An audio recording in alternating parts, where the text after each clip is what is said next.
오늘도 새로운 차트에 대한 공부를 계속해 보겠습니다. 바로 차트로 가보겠습니다.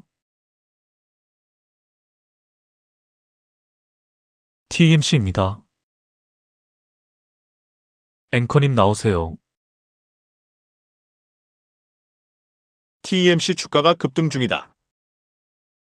TMC가 최근 중동 지역 지정학적 리스크와 맞물리며 주가 급등세를 보이고 있다. 글로벌 헬륨 공급 불안과 반도체 산업 수요 확대가 동시에 부각되면서 수혜 기대감이 반영된 것으로 풀이된다. 회사는 반도체 공정에 사용되는 특수가스를 생산하는 기업으로 희귀가스 정제 및 혼합 기술을 기반으로 국내 반도체 기업의 공급망을 구축하고 있다. 최근 주가 상승의 핵심 배경으로는 중동발 헬륨 공급 불안이 꼽힌다. 중동은 글로벌 헬륨 생산의 핵심 지역으로 군사 충돌로 인해 카타르 등 주요 생산시설 가동 차질이 발생하면서 공급 감소 우려가 커지고 있다. 실제로 한국은 헬륨 수입의 상당 부분을 중동에 의존하고 있어 공급망 리스크가 확대된 상황이다. 헬륨은 반도체 공정에서 웨이퍼 냉각 및 온도 제어에 필수적인 기체로 공급 차질이 발생할 경우 반도체 생산 전반에 영향을 미칠 수 있다.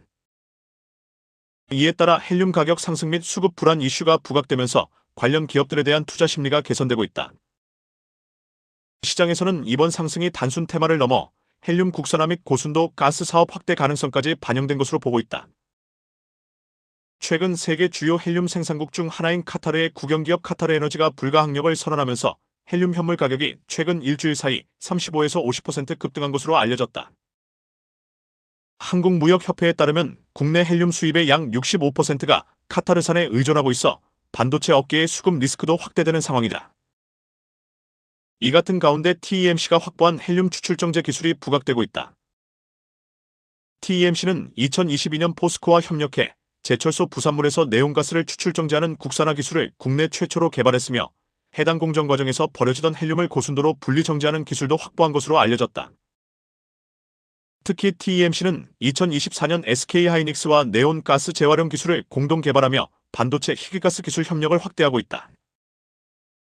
해당 기술은 반도체 노광 공정 이후 스크러버를 통해 공기 중으로 배출되던 네온가스를 수집 탱크에 포집한 뒤 TMC의 가스 처리 공정을 통해 네온만 선택적으로 분리 정제해 다시 SK하이닉스에 공급하는 방식이다. 반도체 공정에서 사용된 희귀가스를 재활용해 공급 안정성을 높이는 기술로 평가된다. SK하이닉스는 앞서 2018년 TMC를 기술혁 신기업 2기로 선정하며 기술 협력 관계를 구축했으며 현재 TMC는 SK하이닉스의 1차 협력사로 등록된 파트너로 알려져 있다. 삼성전자와의 협력 관계도 부각된다. 업계에 따르면 삼성전자와 SK하이닉스는 네온가스 공급 안정화를 위해 TMC와 관련 기술 협력을 진행하고 있는 것으로 알려졌다. 여기에 더해 삼성은 투자자로도 참여하고 있다. 삼성벤처투자가 운영하는 SVIC 52호 신기술 투자조합을 통해 TMC에 투자했으며 해당 조합 출자금의 대부분을 삼성전자가 부담한 것으로 전해진다. 업계에서는 글로벌 희귀가스 공급망 불안이 지속될 경우 반도체 공정에 필수적인 네온과 헬륨 등 산업가스 국산화 기술을 확보한 기업들의 중요성이 더욱 커질 수 있다는 분석이 나온다. 다만 중동 정세 변화에 따라 공급 불안 이슈가 완화될 경우 단기적인 변동성 확대 가능성도 존재한다는 평가다. 이상입니다. 헬륨가스 공급망에 차질이 생겼다는 것은 보통 심각한 문제가 아닙니다. 반도체 공정에서 여러 가지 특수가스들이 필요하지만 특히 헬륨가스는 세계적인 공급망이 원활하지 못할 경우 반도체 공정에서 큰 차질을 가져올 수 있는 특수가스에 해당합니다. 헬륨가스의 중요성을 설명하기 전에 먼저 이번 중동 전쟁에 대해 이해해야 할 것이 있습니다. 트럼프가 중동 전쟁에 개입하게 된 가장 큰 원인은 기축통화로서 달러의 지위를 확고히 하기 위함입니다. 최근 페트로달러에 대한 도전으로 중국 위안화가 급부상을 했었습니다. 특히 친중 국가들, 예를 들어 베네수엘라와 이란이 대표적으로 페트로달러 시스템에 도전을 했습니다. 원유를 거래하는데 암암리의 달러가 아닌 중국의 위안화를 사용한 것입니다. 기축통화로서 달러의 권위에 도전한 것이나 다름이 없습니다.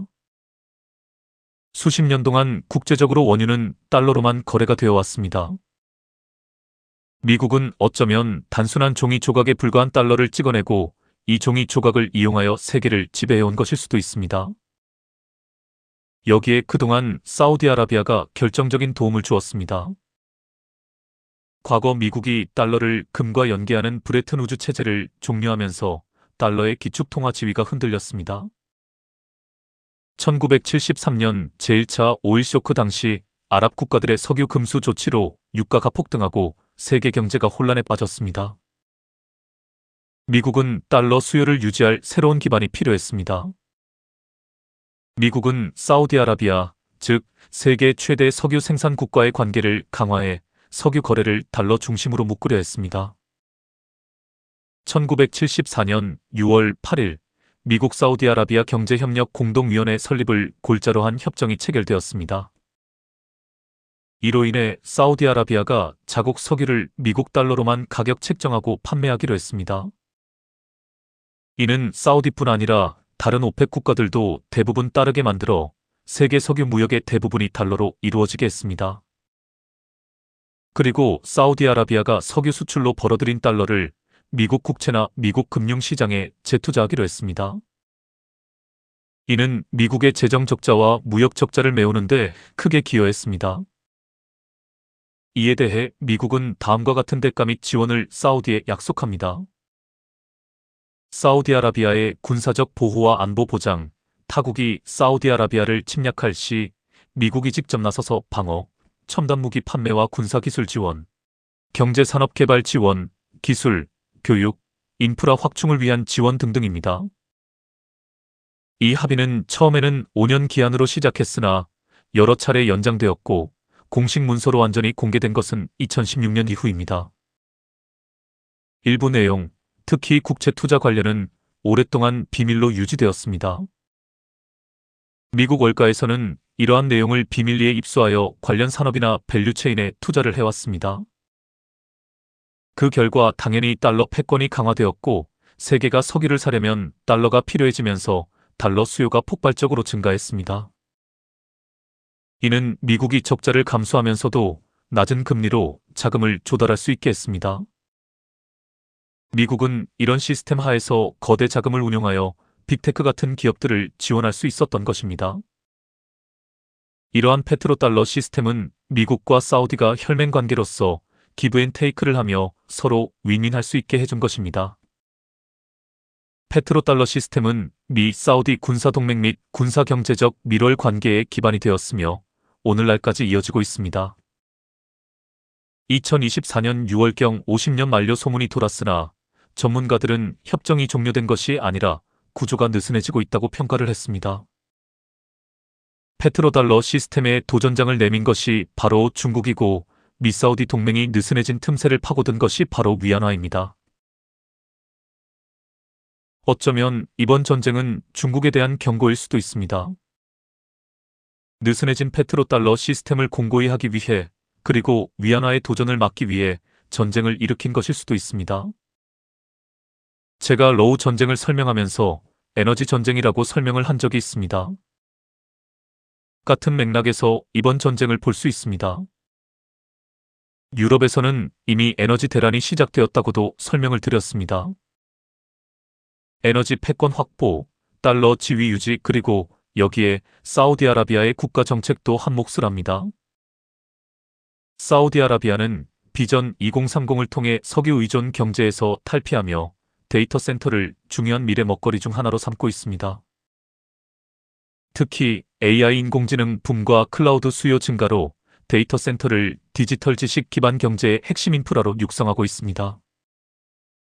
데이터 센터 건설은 경제 다각화 전략의 일환으로 석유 수출 비중을 줄이고 디지털 경제를 키우려는 사우디의 비전 2030의 핵심 축입니다. 데이터 센터는 클라우드 서비스, AI 모델 훈련, 스마트 시티 등을 뒷받침하며 고부가 가치 산업을 유치하는 효과를 가져옵니다. 데이터 주권 강화라는 측면도 있습니다. 해외 클라우드 대신 국내 데이터 저장을 의무화하는 규제로 국가 안보와 사이버 보안을 높일 수 있습니다. 일자리 창출에도 기여합니다. 2030년까지 엔지니어링, 사이버 보안, 시설 관리 등 약 6,800개 이상의 고급 기술 일자리 창출이 예상됩니다. 지역 허브화 전략도 가능합니다. 중동 최대 데이터 센터 용량을 목표로 하며 유럽, 아프리카, 아시아를 연결하는 지리적 이점을 활용합니다. 사우디는 현재 중동에서 가장 큰 데이터 센터 용량을 보유하고 있으며 2030년까지 1.5기가와트 용량 구축 목표로 AI 클라우드 확대를 위한 하이퍼스케일 초대형 데이터 센터 건설 계획도 가지고 있습니다. 홍해 바닷물을 이용한 해수 냉각, 태양광이나 풍력 등 재생에너지 결합으로 저비용 친환경 데이터 센터를 조성할 계획입니다. 사우디 정부가 지원하는 AI 기업으로는 엔비디아, AMD, 그리고 미국의 보안업체 시스코 등이 있습니다. 사우디 정부는 이들 기업들과 협력해 수백 메가와트 규모의 AI 전용 데이터 센터를 구축하고 있으며 테슬라의 xAI 등과의 파트너십도 활발히 추진하고 있습니다. 세계 최저 수준의 재생에너지 가격을 무기로 세계에서 가장 저렴한 AI 데이터 센터를 목표로 합니다. 천연가스와 재생에너지를 병행하며 소형 모듈 원전 도입도 검토 중입니다. 제가 과거 이렇게 설명드린 적이 있습니다. 이 세상은 다 짜고 치는 고스톱이다 라고 설명을 드렸습니다. 사우디가 이러한 엄청난 스케일의 프로젝트를 계획하고 실행하고 있는 배경에는 이미 미국과 사전에 짜고 치는 고스톱 즉 판짜기를 해놓았기에 가능한 것입니다. 미국의 지원이 없으면 절대 불가능한 프로젝트라 할 수 있는 것입니다. 이에 대한 대가는 당연히 페트로달러 시스템의 유지입니다. 사우디가 석유 거래를 달러로만 하는 방식을 고수하면 여타 중동 국가들도 이 체제를 따라갈 수밖에 없는 것입니다. 그런데 이 시스템에 반기를 든 국가들이 있었습니다. 그렇습니다. 바로 베네수엘라와 이란입니다. 그래서 트럼프가 이 두 국가에 응징을 한 것입니다. 감히 내가 짜놓은 판에 똥물을 튀겨 라며 전쟁을 일으킨 것입니다. 하지만 트럼프도 전쟁을 오래 끌지는 못합니다.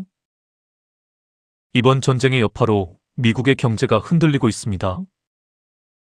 특히 소비자 물가가 장난이 아닙니다. 트럼프 입장에서는 11월 중간 선거 전에 어떻게 해서든 미국 내의 소비자 물가를 잡아야 합니다. 일단 이렇게 이란에게 경고를 해놓고 협상에 들어갈 것입니다. 그 협상 내용의 주 골자는 아마 페트로달러 시스템 유지가 될 것입니다. 전쟁을 일으킨 명분은 이란의 핵시설이지만 그 안에 숨겨진 진짜 이유는 페트로달러 시스템 유지와 기축통화로서 달러의 위상 공고입니다. 분명 여기에는 중국에 대한 경고의 메시지도 포함이 되어 있습니다. 기축통화로서 달러의 위상이 무너지면 미국은 하루아침에 나락으로 떨어집니다. 지금까지 미국을 지탱해온 가장 큰 힘은 바로 달러입니다. 예전에 로스트 차일드가의 한 인물이 이런 말을 했습니다. 나에게 화폐 발행권을 준다면 나는 국가 지도자가 누가 되든 혹은 어떤 정당이 정권을 잡든 상관하지 않겠다. 이런 말을 했습니다. 무서운 이야기입니다. 결국 전 세계 금융자본주의를 지배하는 것은 바로 돈, 달러, 화폐 발행권 그리고 페트로달러 시스템입니다. 이 시스템의 정점에 미국의 연방준비위원회가 있습니다. 제가 늘 말하는 흑암의 세력이 바로 이놈들입니다. 이 새끼들이 지들 입맛대로 세상을 움직이는 것입니다. 트럼프도 결국 이들의 소나기 안에서 움직일 뿐입니다. 월가의 거대 자본도 다 이 새끼들의 하부 조직일 뿐입니다. 페트로달러 시스템이 금융자본주의의 가장 밑바닥에 있는 하부 구조이고 이 단단한 하부 구조 위에서 세계 경제가 움직이고 있는 것입니다. 이 판을 흔들려는 중국, 이란, 베네수엘라 등등 반란 집단을 패권 국가인 미국이 그냥 놔두지 않는 것입니다. 물론 인류 역사상 영원한 제국은 없었습니다. 이러한 금융 제국도 언젠가는 무너질 것입니다. 하지만 지금은 아닙니다. 앞으로 미국의 패권은 최소한 50년에서 100년은 더 갈 것입니다. 그러나 미국 그리고 금융자본주의라는 제국은 서서히 멸망의 길로 들어서고 있습니다. 지난번에도 이야기했지만 패권 국가로서 소프트 파워를 상실하고 있기 때문입니다. 그 패권의 일부를 우리나라가 가져오게 될 것입니다. 제국이 무너지면 춘추 전국 시대가 도래하고 열강들의 각축 속에 새로운 제국이 탄생하기도 합니다. 물론 당장 그렇다는 이야기는 아닙니다. 이야기가 좀 옆길로 샜네요. 다시 본론으로 돌아가 보자면 자원전쟁의 시대가 도래했다는 뜻입니다. 중국이 히토리를 가지고 미중 무역 분쟁에서 주도권을 행사하려는 것도 같은 맥락이라고 볼 수 있습니다. 인공지능 시대의 찐하드웨어는 반도체가 아니라 전력이라고 말씀드렸습니다. 하지만 반도체 역시 없으면 안 됩니다. 지금 낸드 플래시 가격이 폭등을 하고 있습니다. 삼성과 SK하이닉스에서는 의도적으로 생산량을 줄이고 있다고 합니다. 줄이고 있다고는 말할 수 없지만 더 생산할 수 있는 캐파가 있음에도 의도적으로 생산량을 폭발적으로 늘리지 않고 있습니다. 수요에 비해 공급이 딸리는 상황에서 생산량을 폭발적으로 늘려 급수요를 하면 가격이 다시 내려가기 때문입니다. 지금 가격대를 유지하거나 AI 반도체의 국제 가격이 더 오르도록 전략적으로 생산량을 조절하고 있다고 합니다. 그런데 문제가 생겼습니다. 더 생산을 하고 싶어도 생산량을 늘릴 수 없는 위기가 온 것입니다. 헬륨가스 같은 특수 가스 공급망에 차질이 생겼기 때문입니다. 뉴스에서도 나오지만 헬륨가스 국제 가격이 50배까지 폭등을 했다고 합니다. 국제유가는 지금 2배 정도 상승한 상태입니다. 유가가 2배 정도만 올라도 세상이 난리법석이 되어버립니다. 그런데 헬륨가스는 그 가격이 50배까지 올랐습니다. 이것이 무엇을 의미하는 것일까요? 공급망을 확충하지 못하면 반도체 생산 자체가 불가능해질지도 모른다는 것입니다. 그래서 암암리에 우리나라도 공급망을 타변화하기 위해 아프리카 어느 지역과 헬륨가스 광산 계약을 맺고 있다고 합니다. 하지만 광산을 개발하고 생산하는데 최소한 몇 년의 시간이 필요합니다. 지금 당장 공급 대란이 일어날 수도 있습니다.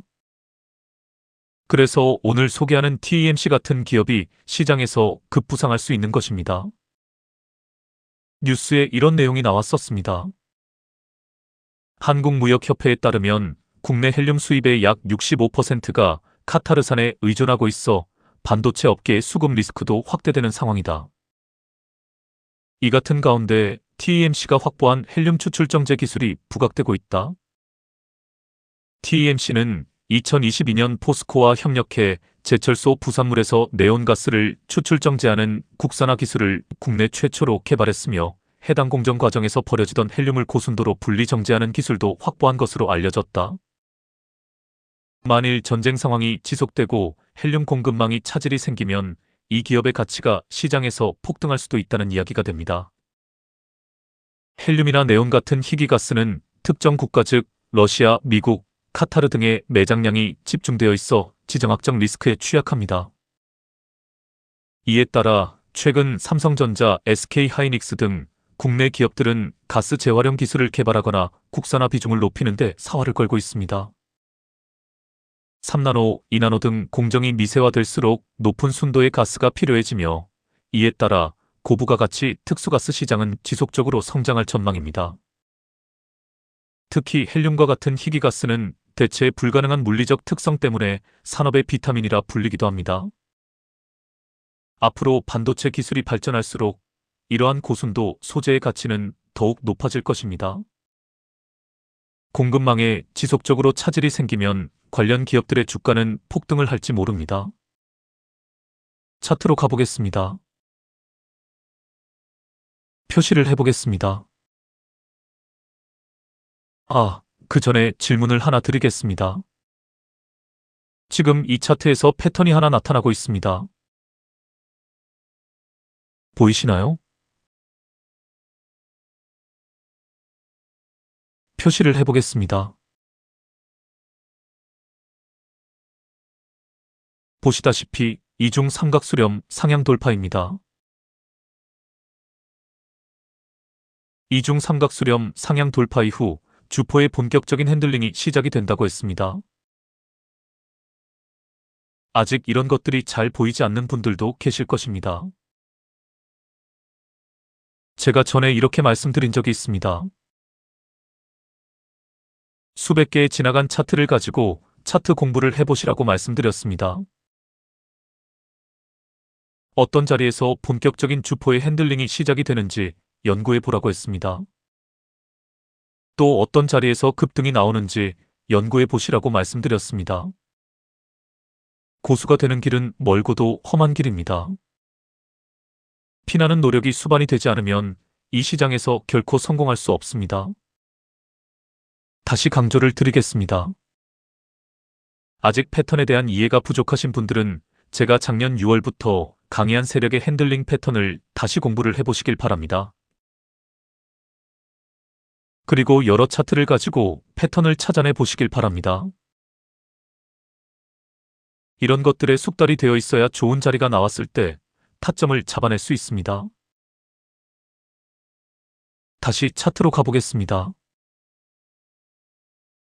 틀림없는 이중 삼각 수렴 상향 돌파입니다. 주포의 본격적인 핸들링이 시작된 자리입니다. 이런 자리에서 타점을 잡아내면 됩니다. 다음 상황을 보겠습니다. 패턴 분석이 얼마나 중요한지 한 번 더 입증이 되어집니다. 이중 삼각 수렴 상향 돌파 자리를 놓치지 마시길 바랍니다. 여기입니다. 이렇게 좋은 타점이 구름대 차트에서는 어떤 모습으로 나타나는지 보겠습니다. 이런 모습입니다. 일단 이중 삼각 수렴을 표시를 해보겠습니다. 이렇게 이 자리가 좋은 타점이라는 것을 확인을 했습니다. 이제 최근 상황에 주목해 보시길 바랍니다. 구름대 차트에서 이 자리가 왜 의미 있는 자리인지 생각해 보시길 바랍니다. 그렇습니다. 파란 점선을 돌파하는 자리입니다. 녹반항돌은 바로 앞에서 나왔습니다. 녹반항돌 이후 일시적인 조정을 보이다가 갑자기 파란 점선을 강하게 돌파하고 있습니다. 가만히 보시면 알지만 바로 앞 구간에서 파란 점선 돌파에 실패를 했었습니다. 그러다가 오늘 마지막 저항이라 할 수 있는 파란 점선을 강하게 돌파를 한 것입니다. 녹색 구름대도 저항이고 황색 구름대도 저항입니다. 두 개의 저항을 돌파한 후 마지막 저항까지 돌파를 한 것입니다. 또 가만히 보시면 알지만 전고 돌파 자리이기도 합니다. 돌파 매매 타점입니다. 이중 삼각 수렴 상향 돌파 자리이면서 여러 가지 의미에서 돌파 타점이라는 것을 알 수 있습니다. 이제 거칠 것이 없다는 뜻입니다. 다음 상황을 보겠습니다. 황금 타점을 놓치지 마시길 바랍니다. 여기입니다. 파란 점선을 돌파하는 자리입니다. 파란 점선 돌파 후 살짝 눌렸다가 반등하는 자리에서 타점을 잡아내도 됩니다. 이제 최근 상황에 주목해 보시길 바랍니다.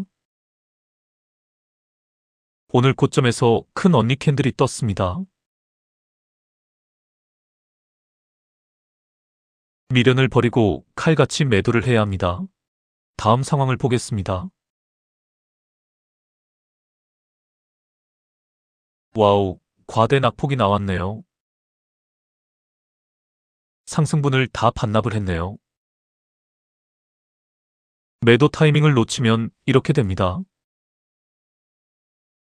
그런데 바닥에서 패턴이 하나 형성된 것이 보입니다. 그렇습니다. 쌍바닥 W입니다. 표시를 해보겠습니다.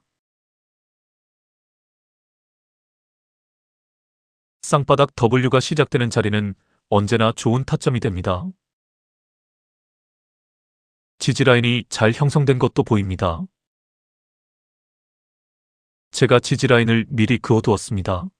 바닥에서 타점을 잡을 때 이것을 확인하는 것도 중요하다고 했습니다.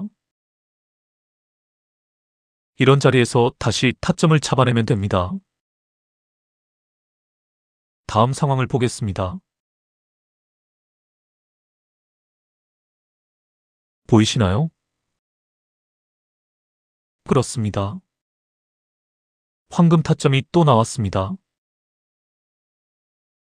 파란 점선이 밑으로 푹 꺼진 자리에서 파란 점선을 돌파하고 있습니다. 바로 앞 구간에서 파란 점선을 돌파하는데 실패하고 나서 반등하면서 이번에는 확실하게 파란 점선을 돌파하고 있습니다. 돌파 매매 타점입니다. 여기입니다. 쌍바닥 W가 시작이 될 때 타점을 못 잡았다면 여기서 타점을 잡아내면 됩니다. 다음 상황을 보겠습니다. 황금 타점을 놓치지 마시길 바랍니다. 자신만의 매매법을 완성하시라고 말씀을 드렸습니다. 나는 구름대 차트에서 황금 타점이 나온 종목만 노리겠다 라고 자신의 매매법을 정립하시면 됩니다. 파란 점선은 볼린저 밴드 상한선입니다. 수치는 45와 1입니다. 조건 검색식을 만들 수 있습니다. 볼린저 밴드 상한선 돌파라는 조건을 넣으시면 됩니다. 종목들이 검색이 되면 종목 분석을 통해 잡주들을 걸러내고 상승 모멘텀이 확실한 종목을 선정하면 됩니다. 또 그 종목이 시황에 딱 맞는 종목인지도 생각을 해보아야 합니다. 여하튼 이런 식으로 자신만의 매매법을 완성해 보시길 바랍니다. 이제 최근 상황에 주목해 보시길 바랍니다. 추세가 꺾이고 있습니다. 저항을 돌파할 힘이 없어 보입니다. 고점에서 윗꼬리가 계속 발생을 하고 있습니다. 매도 타이밍입니다. 칼같이 매도하고 밑에서 다시 잡아야 합니다. 다음 상황을 보겠습니다. 와우, 과대 낙폭이 나왔네요. 과대 낙폭이 나오면 오히려 기뻐해라. 추적 관찰하면서 급반등이 시작되는 자리를 노리면 됩니다. 다음 상황을 보겠습니다. 나왔네요. 과대 낙폭 후 급반등하는 자리입니다. 정확히 낙주 매매 타점입니다. 전사의 심장으로 타점을 잡아내면 됩니다. 여기서 바로 갈 수도 있고 쌍바닥 W를 한번 만들고 갈 수도 있습니다. 다음 상황을 보겠습니다. 낙주 매매 귀신이 되어 보시길 바랍니다. 반복되는 이야기이지만 실전에서 경험을 많이 해보셔야 합니다. 실전에서 낙주 매매 타점이 나왔을 때 정확히 진입을 해서 수익을 낸 후 시드를 조금씩 늘려가시면 됩니다. 이제 오늘 상황에 주목해 보시길 바랍니다. 고점에서 큰 언니 캔들이 떴습니다. 매도하고 밑에서 다시 잡아야 합니다. 다음 상황을 보겠습니다. 다시 좋은 타점이 나왔습니다. 단기 조정 후 반등이 시작된 자리입니다. 음봉들로 뚝뚝 떨어지다가 도지 캔들이 뜬 자리입니다. 아래 꼬리로 녹색 구름대를 터치하고 반등하는 모습이기도 합니다. 정확한 타점입니다. 다음 상황을 보겠습니다. 오늘까지 상황입니다. 단기 스윙은 칼같이 대응을 해야 한다고 했습니다. 한 타임만 늦어도 이런 급등을 놓치게 됩니다. 이 종목은 종목 공부를 깊이 있게 해보시길 바랍니다. 국제 정세에 따라 텐베거가 될 수도 있는 종목입니다. 만일 전쟁 상황으로 인해 전 세계적인 헬륨 공급망이 지속적으로 위험해지면 반도체 산업 전체에 큰 타격이 될 수 있습니다. 그로 인해 반사이익, 반사수혜가 될 수 있는 종목입니다. 오늘은 이것으로 마치겠습니다. 그럼 다음에 뵙겠습니다. 좋은 하루 되시길 바랍니다.